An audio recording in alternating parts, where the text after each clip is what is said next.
Bonjour à toutes et à tous et bienvenue pour ce nouveau webinaire de Sophaxis Groupe Reliance. Donc, pour ce webinaire, nous avons choisi de parler de la remobilisation des agents dans le cadre du travail pour plein de bonnes et de mauvaises raisons certainement, mais beaucoup de mots sont entendus et utilisés en ce moment pour on parle de sortie de crise sanitaire, on parle de perte de sens, on parle de transformation des organisations, de manque de moyens, de manque de temps, de manque de reconnaissance, des injonctions d'évoluer dans le métier, des injonctions parfois de changer de métier. Donc tout ça vient bouleverser le quotidien des agents et avec toujours une exigence de nos citoyens d'avoir un service public de qualité. Et donc, dans ce contexte, ça nous a paru important d'évoquer avec vous des outils techniques qui peuvent permettre de travailler, de remobiliser vos agents. Et donc, pour ce faire, je suis accompagné de deux de nos experts. Tout d'abord, Quentin Doisy, qui est consultant ressources humaines et coach certifié pour Sophaxis. Et puis Damien Latras-Mellet, qui est psychologue clinicien et coordonnateur du réseau de psychologues pour Sophaxis. Bonjour à tous, bonjour à toutes. Et moi-même, pour me présenter, Régis Douveau, je suis directeur de management des risques pour Sophaxis, c'est-à-dire que je m'occupe des services qui vous sont proposés dans le cadre des contrats d'assurance ou en dehors des contrats d'assurance. Et donc, un petit mot juste avant de débuter sur Sophaxis et sur Reliance. Reliance qui est un acteur mutualiste européen en assurance de management des risques sur les acteurs de santé et les acteurs du territoire, et qui est représenté notamment par Sophaxis, partenaire des acteurs territoriaux sur la France depuis 35 ans environ, spécialisé dans la protection sociale et le management des risques, et qui propose des services, toute une offre de services de prévention et de pilotage pour vous accompagner, ainsi que des produits d'assurance. Ceci étant dit, nous sommes sur un environnement webinaire, alors je pense que un certain nombre d'entre vous commencent à avoir l'habitude d'écouter ou de suivre des webinaires, mais quelques petites règles que je vous rappelle. La première, c'est que vous avez la possibilité de nous poser des questions tout au long de ce webinaire, et puis on essaiera d'interagir un maximum avec vous. Donc, je vous invite à utiliser l'onglet « Questions » que vous avez en bas à droite de votre écran. Et puis, si vous avez des difficultés techniques ou des difficultés de son, de connexion, vous pouvez utiliser le chat pour l'évoquer. Et puis, vous avez Anne de Roche, que je n'ai pas présenté, qui est invisible à l'écran, mais qui est là pour nous aider à bien administrer ce webinaire. Je vous propose, pour entamer cette discussion avec nos deux experts, de faire une rapide présentation de quelques chiffres ou quelques éléments contextuels. Premier type de chiffres, on constate, nous, aujourd'hui, sur l'ensemble du portefeuille que l'on assure, qu'on a presque 12% des agents qui s'arrêtent, qui génèrent plus de 3 arrêts sur une année glissante, ce qui représente 5% de l'ensemble des agents qui travaillent dans une collectivité, donc chiffre qui nous paraît assez important. Et puis, on a aussi 26% des agents qui s'arrêtent, qui génèrent des absences de plus de 90 jours, qui sont aussi un chiffre assez significatif, ce qui représente à peu près 11% de l'ensemble des agents. Et puis le deuxième sujet que je voulais évoquer en relation avec ça, c'est que revenir sur une publication qu'on avait fait en 2018, pour faire le lien finalement entre absence pour raison de santé et qualité de vie et conditions de travail. Et on avait démontré qu'il existait un lien entre le comportement en absence des agents, que ce soit en exposition, en fréquence ou en gravité, et des thèmes de la qualité de vie au travail, et notamment tout ce qui est les sujets de reconnaissance au travail, d'utilité et sens du travail, sont des facteurs d'influence assez importants sur l'ensemble de ces critères, exposition, fréquence et gravité. hein. Mais si on regarde ensuite plus dans le détail les critères d'exposition ou de fréquence, eh bien, on sait que les tensions de situation et les situations de forte pression vont avoir un impact sur l'exposition et la fréquence. Et puis tout ce qui va être soutien à reconnaissance et tout ce qui va être autonomie va avoir un impact sur la gravité. Alors ce sont quelques petits éléments très rapidement présentés pour entamer le sujet. Et puis sujet qu'on va entamer d'une manière un petit peu différente de ce que l'on a pu faire sur d'autres webinaires si vous nous avez suivis. On va plutôt utiliser un système de questions-réponses. Donc je vais plutôt interroger nos deux intervenants sur ces outils qu'on souhaite évoquer avec vous. Donc, tout d'abord, je vais poser la première question à Quentin. Quentin qui va nous parler plus particulièrement du coaching. Et donc, Quentin, est-ce que tu peux évoquer avec nous qu'est-ce que le coaching et puis qu'est-ce que n'est pas le coaching en creux et puis qu'est-ce qu'on peut y attendre, qu'est-ce qu'on peut attendre d'un outil du type coaching? Merci Régis pour cette introduction. Tout d'abord, bonjour à tous. Je suis vraiment très heureux de partager ce début d'après-midi avec vous à l'occasion de ce webinaire Softaxis. Et merci par avance pour nos échanges à Damien et à tous pour le temps de questions-réponses. Donc le coaching qui représente un point important de mon activité mérite en effet de s'appesantir sur sa définition parce que c'est un terme qui est, on le sait maintenant, hein, très galvaudé. On peut parler de média coaching, de coaching culinaire, de, allons-y, love coaching. Donc c'est important de mettre quand même les points sur les i, de repartir, c'est ce que je vous propose, sur une définition assez simple finalement, assez classique, qu'on pourra détailler en fonction du temps imparti. La définition que je vous propose, c'est le coaching, c'est accompagner une personne vers l'atteinte de ses objectifs. Donc, durant ce début d'après-midi, lors de mes interventions, je vais vraiment me focaliser, c'est ce qui est attendu, sur le coaching individuel et le coaching professionnel. Donc, c'est un cadre à respecter. On est sur la base d'entretiens en face à face, des entretiens qui sont organisés sur une fréquence régulière. La notion de confidentialité est extrêmement importante. Bien entendre, c'est que c'est pas, si vous me permettez l'expression en ce début d'après-midi, une discussion de salon de thé juste pour le plaisir. Non, c'est vraiment répondre à un impératif que nous soumet le coaché. Donc c'est vraiment un objectif, une demande préalable, on y reviendra tout à l'heure, une demande préalable qu'il nous soumet. On échange dans un premier temps, on va y revenir par rapport à la méthodologie de tout à l'heure, mais on échange sur la base de cette demande préalable et on va s'orienter vers l'objectif et la remise en énergie. C'est finalement le thème de notre webinaire de cet après-midi. La remise en énergie, le fait d'aider, d'accompagner notre client, le coaché, vers ses ressources, la levée de ses points de blocage. On est vraiment, c'est important, j'insiste volontairement sur la notion d'accompagnement. On n'est pas là pour donner des conseils, on est vraiment sur le fait de faire accoucher d'une idée, une personne vers sa réussite. Donc voilà pour les grandes idées du coaching, pour mettre les points sur les i par rapport à plein de choses qu'on peut entendre et des incompréhensions sur ce terme qui, on le sait, est à la mode et à juste titre. On y reviendra tout à l'heure. Qu'est-ce qu'on peut attendre du coaching? Je le disais, c'est une remise en énergie, le fait d'identifier ses ressources, le fait de lever ses points de blocage, d'accompagner notre client à lever ses points de blocage. C'est le faire progresser, c'est finalement le paradoxe du coaching. J'aime beaucoup cette expression que je partage avec vous, c'est aider l'autre à se débrouiller seul. Qu'est-ce que ce n'est pas? Je crois que Régis, c'était la deuxième question. Qu'est-ce que ce n'est pas? Alors déjà, c'est pas du conseil, c'est pas du consulting, je vais pas me répéter. On est vraiment là pour faire accoucher l'individu, entre guillemets, de ses idées, de ce qu'il a en lui. On va pas apporter de point de vue technique sur le métier du client, c'est lui le sachant. Donc on n'est pas sur du consulting, on n'est pas sur de la formation non plus. Il ne s'agit pas de diffuser, partager un savoir avec notre client. On n'est pas non plus sur de la thérapie. Il y a beaucoup de points communs, mais ça, je laisserai Damien présenter ces éléments-là. On n'est pas sur de la thérapie. Ça, c'est un gros point de vigilance qu'on aura sans doute tout à l'heure sur un chapitre consacré au point de vigilance lié au coaching.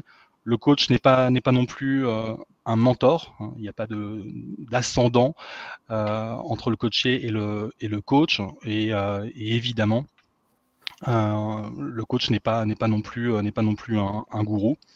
Il n'est pas rare que lors de mes interventions de coaching, j'ai des clients dès la première séance, hein, on se rend compte qu'ils attendent. Hein, ils attendent du conseil, ils attendent des réponses très très concrètes à leurs questions. Et là, il faut recadrer, c'est le rôle du coach dans le cadre justement de ce cadre qui doit bien sécuriser d'emblée. Sinon, il faut justement être capable de refuser. De refuser, c'est peut-être pas le bon accompagnement adapté à l'agent en question. Donc ça, c'est une première chose. Et d'autres cas de figure aussi où l'attente finalement pour un coaching, ce serait répondre à un dysfonctionnement organisationnel. On parle souvent de surcharge permanente. Justement, là, le coaching, si c'est ça le problème qui est mis sur la table par le coaché, le coaching ne va pas permettre de résoudre ce dysfonctionnement organisationnel par définition. En revanche, on pourrait aller sur d'autres voies qui pourraient être d'aider le coaché à mieux vivre ce dysfonctionnement organisationnel. Voilà, j'ai essayé d'être concis dans le temps imparti, mais voilà ce que je pouvais vous proposer pour cette première question. Merci Quentin. Donc je me tourne, alors virtuellement bien sûr, parce que vous avez compris, on n'est pas tous dans la même pièce. Je vais me tourner vers Damien et lui poser la même question, mais plutôt sous l'angle soutien psychologique. Donc Damien, qu'est-ce que le soutien psychologique? Qu'est-ce que ce n'est pas le soutien psychologique? Et puis, que peut-on en attendre? Eh bien, alors, les champs du coaching et du soutien psy se touchent. Et c'est vrai que Quentin a apporté beaucoup d'éléments déjà. Il y a effectivement le cadre confidentiel que l'on retrouve. Et puis, une idée à laquelle je tiens beaucoup, c'est le caractère biodégradable du psy. Vous voyez, nous, notre travail, c'est de faire en sorte que le patient puisse être autonome à un moment donné dans la manière dont il gère ses émotions. C'est très important. L'idée d'un suivi à vie doit être vraiment proscrit.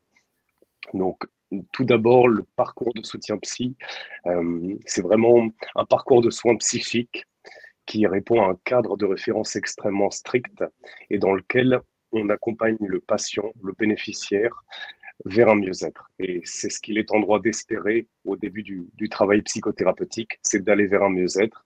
Et nous, on doit l'accompagner sur cette durée concrètement. Alors, ce n'est pas un chemin facile. Ça, c'est ce que ça n'est pas, au sens d'une pilule, d'un coup de baguette magique qui viendrait d'un seul coup éradiquer toutes les douleurs. Ça ne fonctionne pas comme ça. C'est vraiment une démarche participative qui demande le plus haut niveau d'implication du patient également. Voilà, très simplement. Très bien, merci Damien. Donc, nouvelle question pour Quentin. Alors, on a déjà des premières réactions dans les questions, mais je me permettrai de continuer puisque je pense que les questions qui nous sont posées trouveront leur réponse un petit peu plus tard.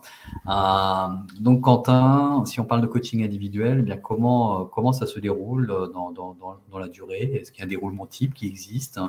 Quels sont les outils, quelles sont les techniques qui sont utilisées? Est-ce que tu peux nous dire un petit peu plus à ce sujet? Bien sûr, ouais. Déroulement type, je dirais non, mais ça fait écho au cadre que j'évoquais tout à l'heure. Ça fait aussi écho à la déontologie du coach. Personnellement, j'ai la chance d'avoir suivi la formation de la Haute École de coaching et je vais me permettre de reprendre la méthodologie finalement étape par étape pour répondre à cette question du déroulement entre guillemets type. Déjà, on le rappelle, des entretiens réguliers avec le principe de confidentialité. Il y a un début, il y a une fin pour un coaching. Et les 8 étapes d'un coaching, c'est tout d'abord ce qu'on appelle la fixation du cadre. C'est là où on se rend compte, comme je l'ai savoir si possiblement il y a des sorties de route avec le coaché sur la compréhension de ce qu'est le coaching. On se souvient, est-ce qu'il attend un conseil?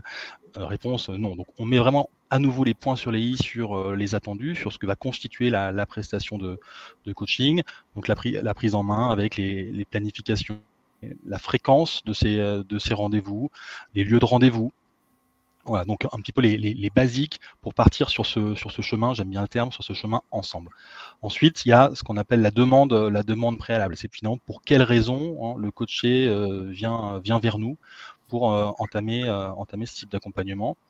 Ensuite, et ça prend un peu plus de temps, peut-être 2 à 3 séances, il y a l'étape numéro 3 qui s'appelle l'examen de l'état présent, essayer de comprendre où en est le client, où en est l'agent dans sa vie par rapport justement à son début de problématique, à sa demande préalable qu'il nous a soumise. Étape 4, la projection dans l'état désiré. Donc c'est un peu plus rapide. Je passe sur les détails, mais voilà, la projection dans l'état désiré, on commence à se projeter, à se mettre en condition pour justement l'atteinte de l'objectif qui est défini très clairement. Il est écrit d'ailleurs, ça c'est une technique, l'objectif qui est défini dans le cadre de l'étape numéro 5. Et une fois cet objectif défini, convenu, signé, écrit, on passe à l'étape 6, de lever des points de blocage et l'identification de ce qu'on appelle des valeurs énergie. Étape 7, les ressources et la stratégie. Ensuite, assez classiquement, finalement, on part sur un plan d'action. L'objectif, c'est de mettre en autonomie notre client, on l'a compris, et à travers justement le respect assez strict de ces 8 étapes. Donc voilà pour le déroulement type. Est-ce que j'enchaîne, Régis? Je vous pose la question. Est-ce que j'enchaîne sur les techniques et les outils de coaching? Oui, tout à fait. Ça faisait partie de Voilà. la question qu'on peut utiliser. Là, la liste est quand même potentiellement assez longue, donc je vais me permettre de donner une vision extrêmement subjective de la réponse à cette question. Bon, déjà, l'écoute active est vraiment essentielle, au sens de Carl Rogers. Donc l'écoute active, et on est sur du questionnement vertical notamment. On est sur de la reformulation, pardonnez-moi. Donc je reviens sur les questions ouvertes, questions fermées, questions alternatives. La reformulation donc pour vraiment s'assurer qu'on est bien en phase coaché et client. Donc voici pour des premiers outils. Maintenant des outils, j'ai envie de dire plus techniques, ferait écho aux valeurs. C'est un point important dans chaque accompagnement de coaching, c'est vraiment faire le point sur les valeurs de l'agent. Quelles sont ces valeurs? Donc là, il y a par exemple un exercice qui s'appelle la roue des valeurs. Je vous laisse aller voir sur Internet quelques détails. Et identifier ces valeurs, jusqu'à quel niveau finalement on les incarne à date. Et justement, ça permet de générer des prises de conscience extrêmement intéressantes et passionnantes dans le cadre de ce métier. Également des techniques sur l'identification des motivations, des croyances, des limites, limites aidantes, limites limitantes. Voilà pour un petit panorama des quelques outils, j'ai envie de dire, majeurs, si je me risquais à cette réponse. Merci Quentin. Damien, je te pose bien la même question. Donc, comment se déroule un soutien psychologique dans sa durée? Quelles approches sont abordées? Et comment se passe la prise en charge de manière générale? Alors spontanément, je vais tenter de vous faire une réponse de psy et de vous dire qu'il n'y a pas de déroulement type, que tout est subjectif. Néanmoins, il y a quelques règles importantes à respecter, surtout sur la question de la durée et de la projection du travail à faire ensemble avec le patient. En fait, très souvent, les gens qui ne franchissent jamais le pas d'aller voir un psychologue craignent un petit peu cet a priori de la durée. Est-ce que ça va être effectivement un soutien psy à vie? La réponse est non, pas forcément. Ça va dépendre effectivement du symptôme, ça va dépendre de la spécialité du psychologue, et il y en a beaucoup, comme chez les psys. Mais surtout, on va avoir une séance inaugurale, une première rencontre qui va permettre de définir le cadre de référence avec le patient. Et par exemple, lorsque je rencontre un patient, systématiquement, je l'invite à se projeter sur 5 séances. Vous voyez, c'est un seuil symbolique, certes, ça peut être plus, ça peut être moins, mais en tout cas, ça permet de lui donner l'opportunité, à un moment donné, d'arrêter le suivi aussi. Vous voyez, je vous l'ai dit, cette idée de fond que le psy est biodégradable et vise l'autonomie du patient, elle est fondamentale. Alors ça, c'est la première règle, toujours cette séance inaugurale, qui va permettre de définir un petit peu les règles du jeu. Et puis ensuite, sur cette question de la durée, tout dépend du symptôme, tout dépend en fait de la cause du mal-être. Si vous prenez par exemple un traumatisme simple, que j'appelle moi simple, comme un accident de voiture par exemple, un événement du quotidien qui va faire monter la jauge de stress au plus haut de manière aiguë, très simplement, via certaines techniques aujourd'hui qui sont éprouvées par des protocoles scientifiques, comme l'EMDR dont on parle beaucoup, c'est une technique de balayage oculaire. On parle un peu moins du brain spotting, qui est une technique qui marche très bien aussi et qui permet d'avoir un retour sur investissement au bout de 3 séances, vous voyez, avec une cicatrisation des symptômes liés directement au traumatisme qui sont vraiment très intéressantes. Donc ça, c'est important. A contrario, je vous l'ai dit, tout dépend du symptôme. Une situation de burn-out, d'épuisement professionnel, on considère que la remise en état, si on peut l'appeler ainsi, dans une approche psychocorporelle, vous voyez, dure en moyenne 6 mois. Voilà. Donc c'est très spécifique. Le message à retenir, c'est de l'importance de la première séance inaugurale en termes de déroulement type qui va permettre de définir et de s'accorder sur la suite avec le patient pour co-construire ce parcours de soins psychiques. Merci Damien. Quentin, je reviens vers toi pour continuer à parler du coaching et nous dire en quoi cette pratique d'accompagnement peut contribuer à remettre en énergie les agents, donc qui est un petit peu l'intitulé de notre webinaire. Et puis, est-ce que c'est réellement réservé qu'au top management? Et ça répondra à une des questions qui nous a été posée, et notamment, est-ce qu'on peut donner d'autres exemples de recours au coaching, d'autres types de personnes? Et est-ce que la question derrière tout ça, c'est est-ce que ça concerne finalement tous les agents ou pas? Je ne vais pas répondre tout de suite, je fais un petit teasing. Du coup, comment le coaching permet de remobiliser les agents et de les mettre en énergie? J'entends la question. Déjà, à chaque étape du coaching, hein, si on reprend les étapes que j'ai communiquées il y a quelques instants, chaque étape et finalement chaque entretien de coaching doit permettre au coach de remettre en énergie son client. Tout simplement parce que le coach a une vision positive déjà de la vie et du monde qui l'entoure. Le coach fait preuve d'empathie importante, d'une bienveillance à toute épreuve. Ça, on y ajoute les différents outils que j'ai évoqués il y a quelques instants.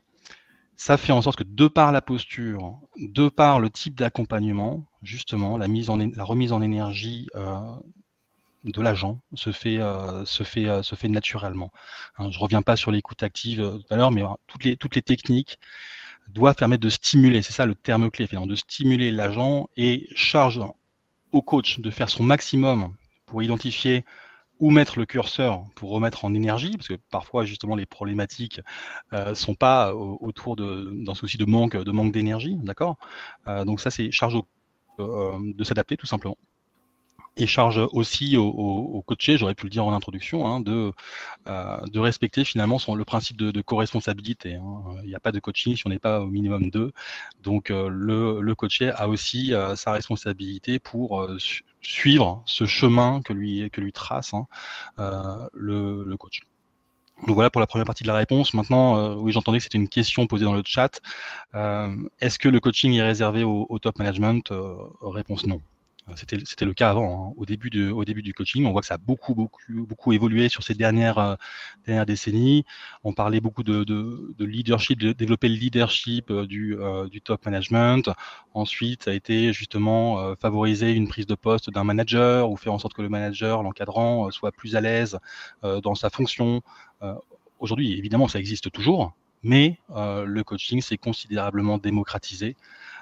Et le coaching, en tout cas c'est ce que je défends ardemment, est ouvert à tous les profils. Donc si on parle de coaching professionnel, ce qui est notre sujet, voilà, dans tous les types de collectivités, d'établissements, en effet, tout agent devrait pouvoir, j'entends qu'il y a un budget aussi, on en parlera peut-être, mais devrait pouvoir bénéficier possiblement du coaching. Il n'y a aucune raison qui doit faire barrière.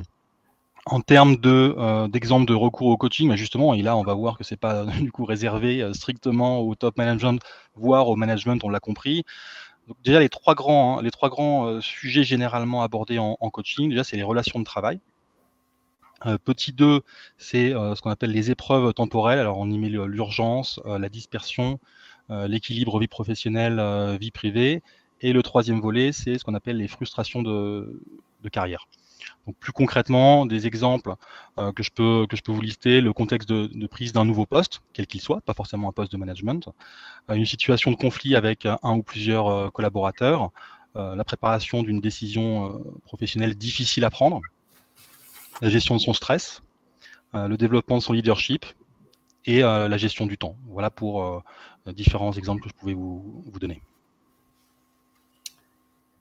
Merci Quentin. Donc, question un petit peu similaire pour Damien. En quoi et comment le soutien psy participe à prendre en charge le mal-être, sans parler de remettre en énergie le mal-être des agents, et est-ce qu'il est justement réservé uniquement aux situations de vulnérabilité, et si la réponse est non, quels est les autres champs d'application qui peuvent exister? Alors déjà, en fait, la base commune à toutes les approches psychothérapeutiques, c'est bien la mise en mots des affects négatifs, vous voyez, des émotions. Les émotions, elles sont par nature indicibles. Vous voyez, ça se passe ici, on est sur des ressentis qui vont être éprouvés à l'intérieur de soi sans être nommés. Et c'est ça qui génère l'angoisse très souvent. Et cette angoisse, de manière récurrente, elle va être présente chez tous nos patients. Donc d'abord, en général, on a une situation de vulnérabilité. On a un trouble plus ou moins envahissant au quotidien qui pousse le bénéficiaire à vouloir consulter. Il est d'ailleurs parfois poussé, vous voyez, dans ce sens-là. Et donc, on se rend compte que d'abord, il y a un comportement, une souffrance, un point de butée sur lequel le bénéficiaire bloque en fait de manière systématique parce qu'il n'arrive pas à verbaliser ce qui se passe. Et cette différence suscite l'angoisse. C'est ce qui va le rendre malheureux, effectivement, et le pousser à consulter.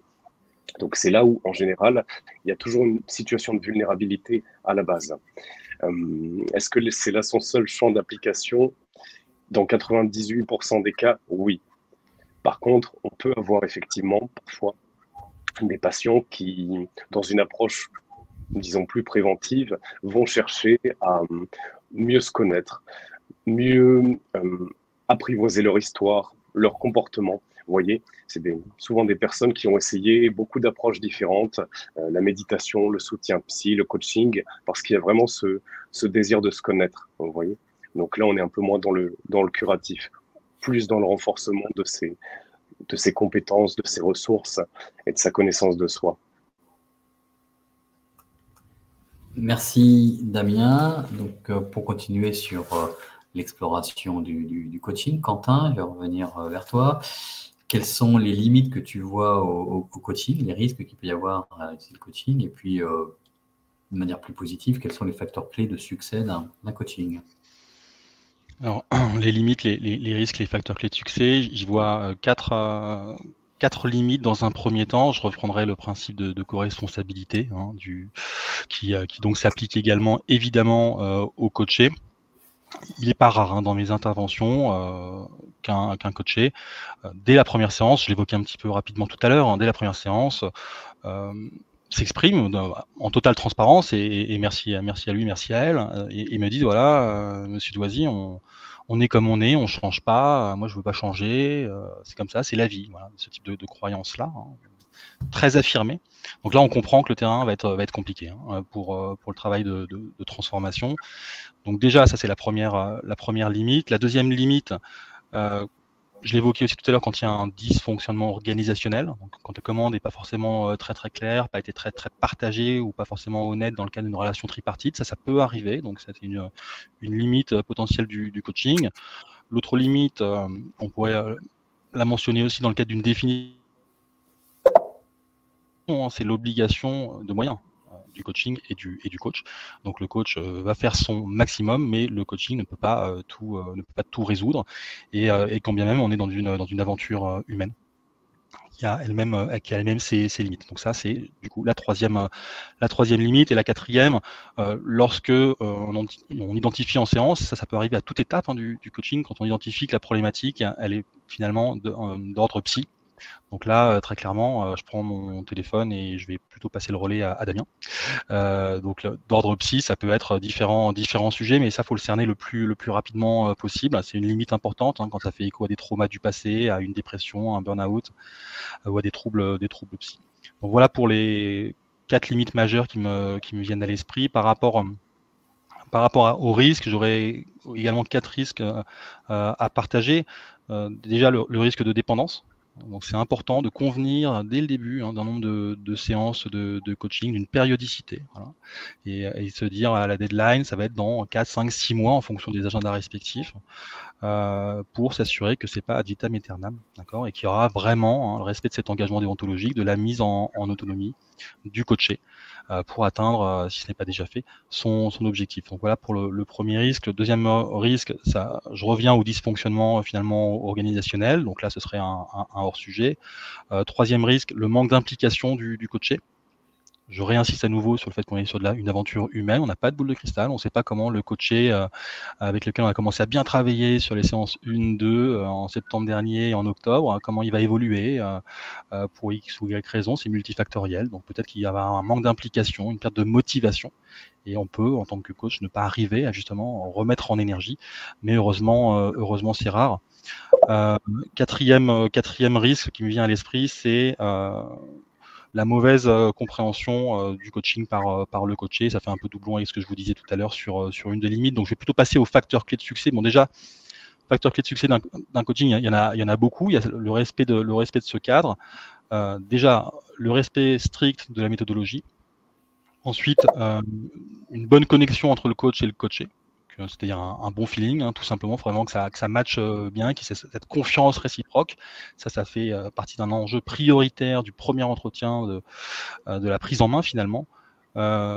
Troisième facteur clé de succès, l'utilisation de techniques, d'outils vraiment adaptés aux cas de figure et adaptés aux séances, aux étapes du moment. Et puis, je dirais aussi, évidemment, maintenant, le recours à un coach certifié. Voilà ce que je pourrais vous dire sur les facteurs clés de succès majeurs, à mon sens. Merci Quentin. Damien, on explore le même type de questions. Est-ce que le soutien psychologique convient à tous les profils et est-ce qu'il est prescrit systématiquement? Quelles en sont ses limites? Quelles en sont aussi ses conditions de réussite? Et puis, je rajouterai aussi une dernière question. Comment est-ce qu'on peut présenter ou plutôt comment est-ce qu'on peut inviter un agent à suivre lorsqu'on est RH ou lorsqu'on est dans une collectivité, à rencontrer un psychologue? Alors, pour la première question, on n'est pas tous faits du même bois. Vous voyez, vous prenez plusieurs soldats qui sont exposés aux horreurs de la guerre. Tous ne développeront pas un état de stress post-traumatique avec des symptômes associés. De la même manière, 2 personnes exposées à une forte charge de travail ne vont pas toutes développer un syndrome d'épuisement professionnel. C'est très subjectif, ça dépend des vulnérabilités individuelles, ça dépend de l'histoire de vie de chacun et de l'histoire professionnelle. Ça, c'est très important. Il y a ce qu'on pourrait appeler des lignes de faille chez les individus qui préexistent à leur histoire et qui vont définir de quelle manière elles seront plus fragilisées face à tel ou tel type d'événement. Ce qui veut dire que, pour le dire plus simplement, on ne prescrit pas systématiquement de soutien psychologique. Un profil qui, je dirais, a une bonne lecture de son histoire, une bonne résilience, une bonne capacité à faire face, quelqu'un qui est capable d'introspection, de pouvoir se remettre en question et de bien identifier où sont ses axes de progrès et ses vulnérabilités. Quelqu'un qui a compris effectivement qu'il n'y avait pas de relation parfaite, qu'il n'y avait pas de travail parfait et qui est plutôt serein par rapport à tout ça. On ne va pas forcément prescrire de soutien psychologique. Vous voyez, on ne va pas mettre de pansement sur une plaie déjà cicatrisée. Ça ne servirait strictement à rien. Donc c'est là où j'appelle Quentin directement, échange de bons procédés pour que lui puisse vraiment aider les personnes à capitaliser plutôt sur leurs ressources pour mieux appréhender leur avenir. Vous voyez. Donc ça, c'est une dimension importante. Et puis, la limite, si on peut l'appeler ainsi, c'est l'adhésion du bénéficiaire. Il faut que l'agent, le bénéficiaire, ait déjà un pied dans l'espace thérapeutique parce qu'il désire aller mieux, parce qu'il désire être soigné. Ça, c'est vraiment déjà la condition de base, la volonté d'aller mieux. Et puis ensuite, j'ai envie de dire qu'il s'autorise à changer de psychologue si jamais il sent que le feeling n'y est pas. et que l'alliance thérapeutique, la relation, ne se fait pas. Vous voyez, parce que cette relation, elle est fondamentale. Donc ça nous arrive parfois d'amener certains patients à réfléchir effectivement à ce qu'ils attendent d'un soutien psychothérapeutique et d'envisager de changer aussi. Vous voyez, ça c'est important, c'est comme une relation dans la vie. Donc ça c'est important. Et comment, pour répondre à ta question Régis, on peut amener par exemple en tant que manager un agent à aller vers le soutien psy. Alors comme je l'ai dit, l'agent à ce moment-là peut dire oui à son manager pour lui montrer qu'il adhère effectivement à l'invitation et qu'il est plutôt coopératif. Ça ne veut pas dire que le suivi réussira, vous voyez, parce que l'agent n'était peut-être pas convaincu. Donc ça, c'est important. Par contre, mon conseil, c'est le suivant, c'est que en tant que manager, on doit pouvoir expliquer la portée du soutien psychologique et dire que c'est pas du tout une démarche de stigmatisation, mais intégrer pleinement dans les process, par exemple, de réaccueil au sein de la collectivité et qu'il y a des partenariats effectivement avec des psychologues, des acteurs de la santé et de leur dire que ce n'est pas une obligation, que peut-être l'agent aura besoin d'une ou deux séances seulement, mais comment on l'invite à essayer, vous voyez. En tout cas, toujours sur le fond d'une invitation. Voilà. Merci Damien. Donc on arrive au terme du temps qui nous était imparti. Alors, avant de conclure, je vous propose de prendre deux, trois questions qui nous ont été posées dans l'onglet questions, puis en apporter une brève réponse. Alors, la première des questions, c'est est-ce qu'en dehors des pratiques de coaching, soutien psy, on a des conseils pratiques pour un manager qui souhaite remobiliser un agent? Alors, je pense qu'on pourrait y consacrer un webinaire, et c'est peut-être, je vais le prendre comme une suggestion de prochains webinaires, effectivement, la place et le rôle du manager dans la remobilisation des agents dans le cadre du travail. Mais néanmoins, si Quentin, Damien, vous avez un mot que vous souhaitez évoquer sur le sujet, j'ouvre le bal, Damien, ou c'est toi? je vais me permettre, je te laisse compléter. J'aime beaucoup cette question. Moi, j'inciterais à organiser des entretiens flash individuels extrêmement réguliers et déployer l'écoute active qui permettrait de démontrer, si besoin était, à l'agent déjà qu'on est là pour se soucier de sa qualité de vie au travail, qu'on se soucie de sa perte d'énergie, c'est ce que je crois avoir lu dans la question du coup, pour le remobiliser, et également lui montrer une connaissance assez pointue de sa situation quotidienne, de son travail réel, pour toujours continuer à essayer de renforcer le climat de confiance et de solidarité au sein de l'équipe et dans la relation encadrant-agent. Pour compléter, alors peut-être déjà merci Julie pour la question. Je crois que vous êtes riche déjà de beaucoup de bonnes pratiques en la matière, en termes d'ambiance, de qualité du collectif de travail aussi, en tant qu'animateur de ce collectif. Moi, j'ajouterais peut-être la chose suivante, c'est qu'un collectif qui fonctionne, c'est un collectif dans lequel chacun des agents se sente en sécurité psychologique pour pouvoir s'exprimer librement et dire effectivement quand quelque chose va très bien ou quand quelque chose les questionne. Vous voyez, qu'on puisse parler naturellement de tous les petits nœuds du quotidien, mais aussi de toutes les joies, parce qu'on a besoin de capitaliser aussi sur les choses qui se passent bien pour entretenir aussi la bonne humeur. Voilà. D'accord. Merci. Une dernière question qui concerne le coaching, Quentin. Est-ce qu'il existe des relations entre le coach, l'administration et le coaché? Est-ce que le coach prend la tâche de l'administration? Est-ce qu'il y a un temps d'échange avec eux pour comprendre le besoin? Vu le temps imparti, je vais faire court. Faut pas hésiter après à me contacter sur les réseaux sociaux si besoin et si désir de prolonger les échanges. De mon côté, ce sera avec plaisir.